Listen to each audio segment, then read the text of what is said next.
Yeah. So this, let's see if I can get this. This presentation really is an easy one for first thing in the morning because it's a programmatic presentation, so you don't have to follow too closely. And my cold is getting much better now. I think it's the wine that's really helping me. And so if I lose my voice, I'll just stop and take some water. This is a programmatic presentation, and for those of you that have seen it, you can close your eyes and I won't be offended. As a program, we're trying to do a lot of outreach to the community, and I think the whole purpose of this session, the previous one that we had, and this session on agriculture, is to really try and familiarize people where we are in terms of agricultural remote sensing. So I want to give a little bit of background as I see it, and there's a lot of personal opinions in this, and there may be a little bit of rewriting of history. But, you know, what's kind of interesting is that the origins of remote sensing, particularly the remote sensing that we do, Earth observation, was in agricultural remote sensing. When I was an undergraduate and then into the graduate program in the early 1970s, it was all about agricultural remote sensing. There were three big programs coming out of NASA. The first one was the Corn Blight Watch. There was a lot of activity with ARIM and Lars Perdue, airborne multispectral remote sensing, aircraft with cameras and beginning of multispectral scanning. And then that sort of evolved into the LACY program, which is the Large Area Crop Inventory Experiment, and focused on agriculture. But it was looking at wheat production between the US and Russia and trying to monitor conditions so that we could get a sense globally of shortfalls in production. So this is where the remote sensing kind of started out, these big programs. And I think if you, even walking across the courtyard today, somebody mentioned to me about AgriStars. So we're going back to the 1980s then with a USDA NASA initiative which was called Agricultural Resource Inventory Surveys from Aerospace Remote Sensing, AgriStars, which had a focus on global wheat, corn, and rice. And they were concerned with things like area estimation. There was crop calendars, crop type discrimination, the sorts of things that we saw in the previous session. And this was in the early 1980s. There was a lot of emphasis in radiometry, handheld radiometry, which when I first went out to Goddard in '78, Jim Tucker was holding his handheld radiometer, looking at the corn crop and wondering what he could get out of the spectral data. There was some work on the thematic mapper, the idea for the TM, as we call it, from Landsat, and the early TM simulator was looking at spectral characteristics, and they were working on ways to discriminate between different types of crop. And then, of course, in 1972, they had the launch of Landsat, and then it was looking at 16-day repeat, which I think is something we need to think carefully about in an agricultural context. And then in the 1980s, when I went back from Frascati, I was at Esrin for a couple of years, I went back to Goddard. There was talk about this thing called AVHRR. In fact, Jim Tucker called me up, and I was in Italy, and he said, we've got this sensor that we're kind of getting interested in. Would you like to come back and work on it? And I said, what is it? He said, well, it has something like a 4-kilometer resolution. And I was going, well, how can we use that, 4-kilometer resolution? But of course, I was thinking in this context of spectral, spatial, and not in the temporal. And so we had the early evaluation of the AVHRR by various groups looking at the use of that for crop monitoring. So all these methods that were developed during AgriStars were adopted, some of them were adopted by the USDA Foreign Ag Service and by the National Agricultural Statistical Service. And the problem was that there was a lot of expectation on and a lot of overselling of remote sensing. I think most of us that grew up in that time frame could see that there was a lot of promise for satellite remote sensing, but in reality, the operational side of that was really not well developed. And so we ended up with never this research to operation plan of we'll do the research, we'll transition to operational monitoring. Never happened. And then in 1989, In fact, three or 4 years before that, we saw that transition. This was Planet Earth. And the AgriStars program collapsed completely, and we went into Earth System Science. And so at that point, as I can figure it out, any large investment in agricultural remote sensing in the US stopped. And people then started to look at Earth System Science in the bigger picture. And of course, there was the commercialization of Landsat, which was a real problem for everybody. And one of the reasons why we started looking at AVHRR. But in Europe, with the Mars project that we heard about, we had 3 presentations in the last session, 1988, they started to do agricultural monitoring in JRC, and so there was still continuation of agricultural remote sensing. But overall, the big picture didn't happen. So then around the early 1980s, there was the NDVI. Okay, so everyone has heard at this meeting more about the NDVI than they probably ever wanted to. So 30 years later, it's still the NDVI. Now, being one of the people that really sort of worked to get that going, that's sort of good news for me. And every time I see Jim Tucker, we both say to each other, we can't believe that this is still happening. But it's still happening. We need to think carefully about that, because it serves us well in some respects, but it's a curse in others, because it's sufficiently simple and the data sets are out there, everybody uses it and nothing else. And I think we need to move beyond NDVI, and I've been saying that for about a decade now. And we're starting to see that. So in the 1980s then, there were considerable advances in remote sensing technologies. Since the 80s, we had the transition from geostationary, and we've seen this up until recently for MSG, and then the GOES-R, coarse resolution going from wall-to-wall AVHRR 4 and 8 kilometers to MODIS, spot vegetation, METOP, PROBA-V. These are all evolutions and improvements and enhancements. For the moderate resolution, which is the sort of the Landsat class, we're still in this sort of mode of 16-day coverage, but the good news is that we've got more sensors. We went from the MSS to the ETM, as I mentioned, to the spot system, different technologies, different quality of data, and then AWIFs with a sort of a broader view and a sort of coarser resolution, but a more frequent repeat, and then LDCM, and then now we have the promise of Sentinel-2s, 2A, 2B. And so there's been this evolution of the technology and improvement in our ability to monitor the surface, with some still caveats about how effective that is for agriculture. And of course the microwave developments and the fine resolution developments. And I think when we think about Earth observation, and this is something we need to think carefully about in the context of agricultural monitoring, is the quality and the availability of the in-situ data. And so for agriculture, the weather data is really quite important, met station data. Overall, since the 1980s, there's been a general decline in the number of stations that are reporting, and there are still some very huge gaps, which is hard to believe in this day and age. At the same time as the technology was increasing, so was the computational and processing capabilities, and so we saw big efforts in Europe with the SAR processing, handling very large amounts of data. I remember a discussion with folks from NOAA when we were designing MODIS that said 250 meter, you'll never happen, you'll never do it. And now, of course, we're way beyond that, and we've moved to a point where everybody expects that kind of resolution coming out of these kind of coarse resolution systems.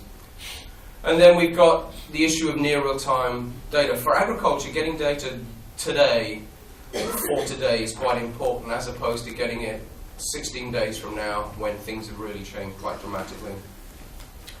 And then we've also had the increasing maturity of our data products of QA and validation. These are critical components if you want to move into the more operational domain, that you've got to have reliable, well understood data sets. And there's the experience we've had. We were talking on the way into this meeting about the sort of the step up that was made with EOS and the MODIS products, and how we've kind of managed to keep that going, but a definite ramp up in terms of what we had compared to the AVHRR. And then we're seeing things like the web-enabled Landsat data from David Roy, the global Landsat data sets, which no one in the 1980s would have never thought was possible. the idea that you could have composites of Landsat data. And then we've got the initiatives from the community. And I say that not only are the products more mature, but the community is getting more mature. And you could say, well, if we're been going since the 1970s, we should be mature. Some of us are probably more mature than you'd like. But we've developed things like the community validation protocol and Fred Moray, Jeff Brevet, early days of trying to figure out protocols for validation of standard products. And I think this is a sign of our maturity. And Miguel Roman is in the audience. He's currently helping co-lead that CEOS, Committee on Earth Observation Satellites Working Group, Calibration and Validation, and the Land Product Validation Group. So we always use acronyms in our community, but I think you understand what that is.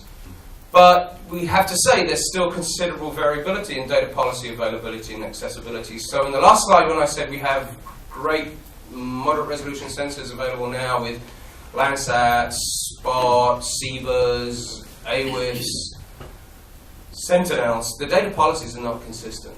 Right? So if you want to get data, then you're probably going to go to the Eros Data Center and get the Landsat scenes, and then you're going to try and get everything else you can, unless you've got a special relationship with data providers. So I had a conversation that disturbed me some years back, now not too long, with a fairly senior member in one of the sort of smaller space agencies, that was this: after 40 years of investment in remote sensing, what have we accomplished?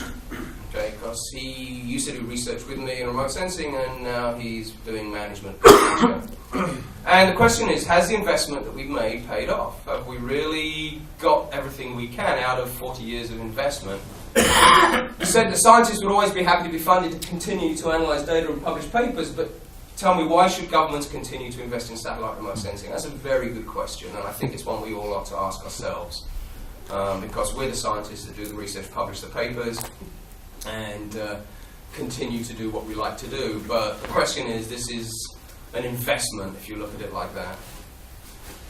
So there's some interesting terminology that's evolved around this time when he was talking to me, and the idea of integrated observing systems, this idea that we need to have a combination of satellite observations, but we don't use them on their own. We use them in combination with in situ data and models. Okay, and you can see from this workshop that we've seen a lot of this kind of data assimilation that's coming in now, and it's about time. If you look at the sophistication of the carbon cycle modeling and the work that's going on in ecosystem modeling compared to agriculture, very different. Okay, very different levels of maturity, because we've had the investment over the last 20 years, say, in carbon cycle science. Whereas the investment in agricultural remote sensing is really just not happening the same way, even though the technology presents a new opportunity. We also have essential climate variables, climate data records. This is a move towards essential data. Okay, so if it's essential, we have to do it. It's not sort of optional data sets. So the idea is to try and move towards what people are calling policy relevant data that will feed the IPCC, which is a political process for some of us, but I think it's also a scientific assessment, which I think is really quite important. So trying to get our data into policy relevant areas. And then you heard from the presentation on geo-ecosystems, and I'd like to thank the presenter for doing the introduction to geo, because I don't have to do that, on research to operations societal benefit areas. Okay, so we have areas that are benefiting our society, therefore there's a justification for the investment. And this is really where geo is coming from. And then we've all heard the term decision support systems. We always put them in our proposals, even though we just wave our hands and say, well, we'll just make the data available to decision makers and policy makers because it's important. So we're being pushed to make our stuff relevant. So, got a phone call from Mike Rust, who worked for ESA, saying, we know you're working on agricultural monitoring with USDA Foreign Ag Service. What in fact we were doing was we were upgrading them from AVHR to MODIS. And he said, would you be willing to run a geo initiative on agricultural monitoring, because it's not happening? And I said, well, I'm at a university, I can't really run anything without any resources, but I'll help you get it started. And so we had this workshop 2007, we had it at the FAO, which is the natural home for agricultural monitoring, one would think. And you can recognize some of the suspects, including the co-chairs from this meeting, and several people in the room involved and sitting in the front row, and some people you'll recognize. And so we got together, and it was clear that for those monitoring, both the providers of data and those using it, there were many common issues associated with data frequency, timeliness of access to data, data policies, the availability, continuity. Those were clear first-order issues that came up. How do we get the data in a timely fashion? And from the agricultural monitoring research community, there was little on the table that had been adopted since the AgriStars era. To be honest, it was quite surprising to me. I was shocked because I thought things had really gone quite far. We were just dabbling on the edges of crop condition work. But in fact, not much has happened. So we reviewed the current state of agricultural monitoring, we identified gaps, and we developed priorities and recommendations, as we always do from these workshops. And we decided that we would have these goals focused on crop production, timely and accurate sub-national agricultural statistical reporting. These are things that were critical for informing policy on agriculture. Forecasting of shortfalls in crop production and food supply, of course. And then the early warning of famine. At that time, you know, the FUSE program from USAID that takes in satellite data does a really good job at informing on the need for mobilization of international resources associated with famine. And then global mapping and monitoring of changes in agricultural land use, recognizing that agriculture is not a static phenomenon. And large areas of the world are being converted, as we saw in previous presentations, from woodland into agriculture, or forest into agriculture, and agricultural abandonment, and so it's a dynamic system, and so we need to keep up on that. And we need to do that in the context of agricultural land use change, which is something that I've been interested in for some time, which then has the socioeconomic and climatic changes or issues associated with them. And so it's changing climate, agriculture, what's the impact? Changing socioeconomic condition, economic development, demand for food, increasing need for food supply. What's the impact in terms of production food availability? So we had a bunch of workshops. We did international efforts at various places. We met at ISPRA. The Mars Project has always been a very strong supporter of this initiative. Our colleagues in Beijing, Wu Binfang and his team, have been very strong support. The Canadians were very interested. This was a meeting we had in Kananaskis, which is on SAR for agriculture, which is being used quite regularly now in Canada, but in the US we don't do that very much. We don't have that research to operation chain going on at all. And we developed what we call a community of practice. This name is being adopted more and more, but this was a group of different organizations that both do the monitoring and the provision of data, but also the use of the data, including the USDA, Foreign Ag Service, Mars, which is not really a satellite data provider, but satellite information for all of these is one part of the information being used for agricultural monitoring. So we have a community of practice, some of those names you'll recognize. The nice thing about the time that we did this, there started to be issues about the world sort of food crisis. So the 2008, 2010, a lot of buzz in the newspapers about food supply and the availability. And there was a nice study from FAO showing that by 2050 we need to really ramp up our food production. So there's a lot of interest in food, and we also saw some droughts, which really then led to some pretty busy time for the commercial people and the price hikes associated with droughts. So 2010, 2008, but we also see the one that really kicked the whole thing off in terms of Foreign Ag Service down in 1971, around the time of the Landsat launch, associated with big drought in Russia and then the Great Grain Robbery, as it was called. Some people know what I'm talking about. So we then, there was an initiative started up by the Ministry of Agriculture in France, who was leading the G20 at that time, and they asked for a proposal on agricultural monitoring with a view towards trying to reduce volatility in prices. So that's a kind of a bit of a stretch, but the idea is if you provide transparent information, then people will be more informed and the markets will be a little bit more stable. And they launched two projects. One was the one we proposed, which was building on our geo-agricultural monitoring task. We called it GEOGLAM, Global Agricultural Monitoring, and then AMIS, which was the Agricultural Market Information System. The goal would be to strengthen the international community's capacity to produce and disseminate relevant information on agricultural production at national, regional, global scales through the use of Earth observation. So we have a coordination program for the community of practice with initial focus on the producer countries and countries at risk, as I explained. Here's our structure. We have a focus on the global systems. There are 4 main global systems that are monitoring agriculture. The need to build national capacity. This is not just national capacity in the developing world, it's capacity in the developed world to use Earth observations. As I said earlier, for example, the use of microwave data in the US is for agricultural monitoring.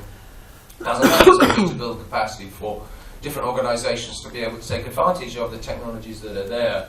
And then monitoring of countries at risk, which is really a sort of a spectrum of capability and needs of information. Recognizing that as we build capacity within those countries, so the need for the external monitoring of those systems will be reduced. We have the need for coordination of Earth observation data, working with our colleagues in the Committee on Earth Observation Satellites, improving methods, the R&D part, which is what we're doing here and what the rest of the presentations in this session are all about. And then data products and information dissemination. So that was the structure for GEOGLAM.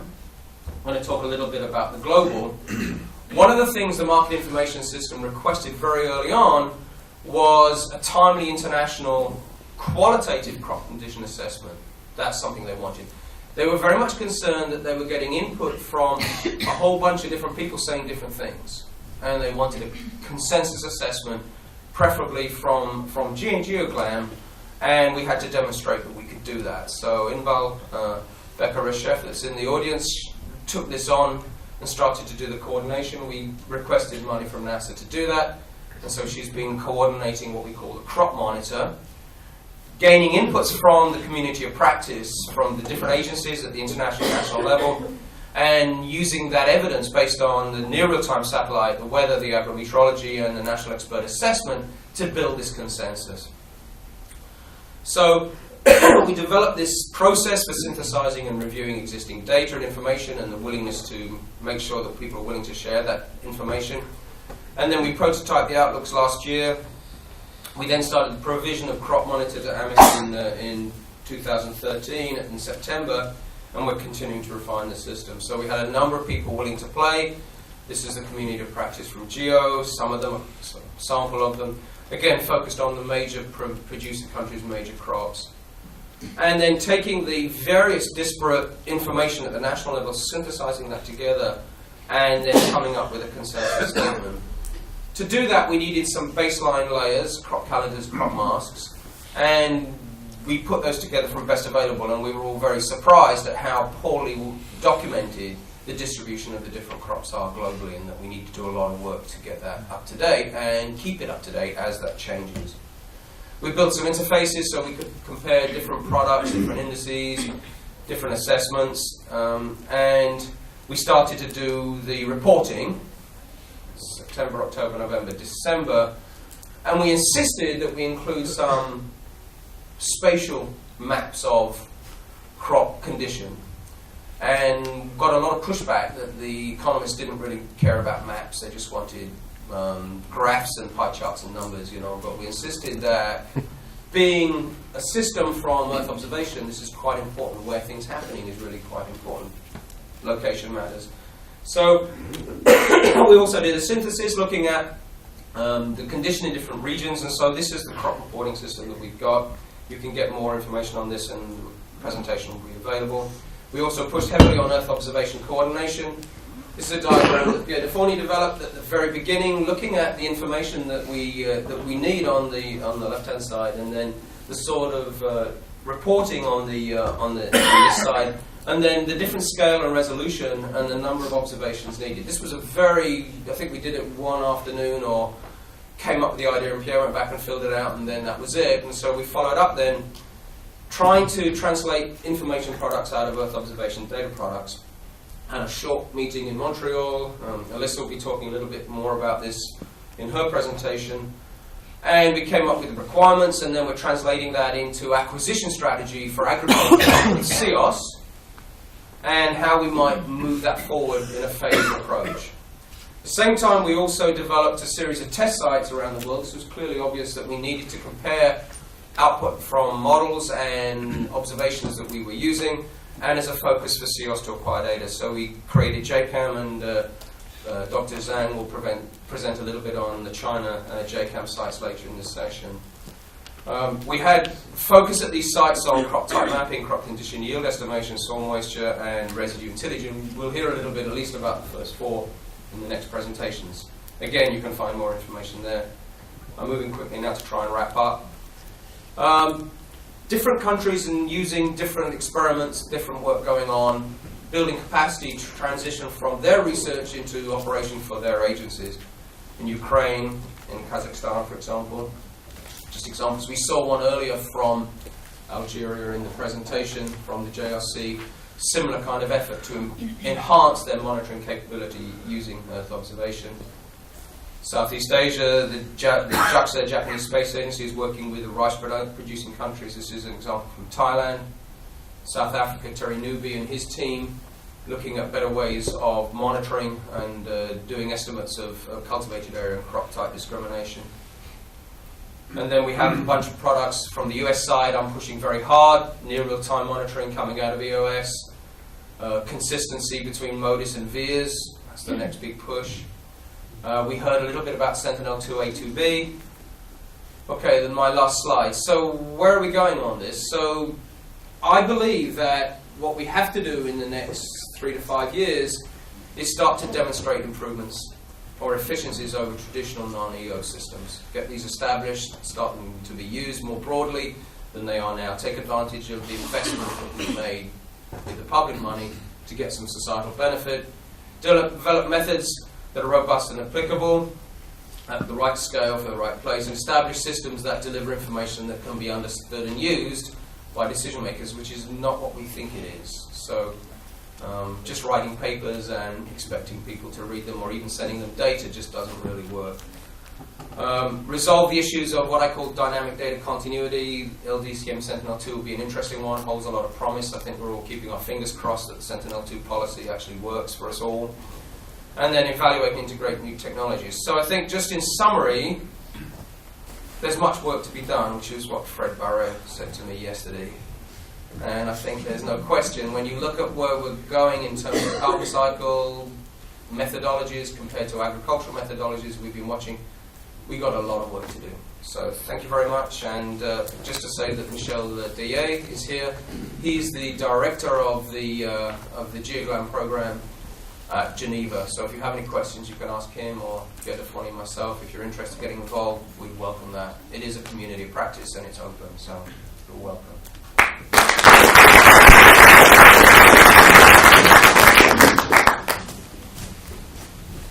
Thank you very much, Chris. We may take a few questions. I know it's early in the morning, but I'm available all during the day if you want to come and ask me. No one to open the floor? Yeah, Professor. Yes, I have maybe a naive question, because you said that providing access to crop monitoring information, improving the transparency, will slow down the speculation, but we could also say that if providing more information would increase speculation. Not the speculation side. Speculation is the rumor that we've got shortfalls. Okay, if people know what's happening and everybody has the same information, you're all playing from the same level. Speculation comes when some people think they have an edge, and that's the business. So I agree with you. This is it's not a sort of a clean game where the rules are really laid out. Everyone's trying to get the edge on everybody else in the markets. Okay, but we believe, and I think it's fair to say, that if everybody has access to the same information at the same time, then things will be stabilized. But of course, as I said, it's a bit of a stretch to say monitoring of Earth observation is going to reduce price volatility. There's a whole bunch of issues associated with price volatility.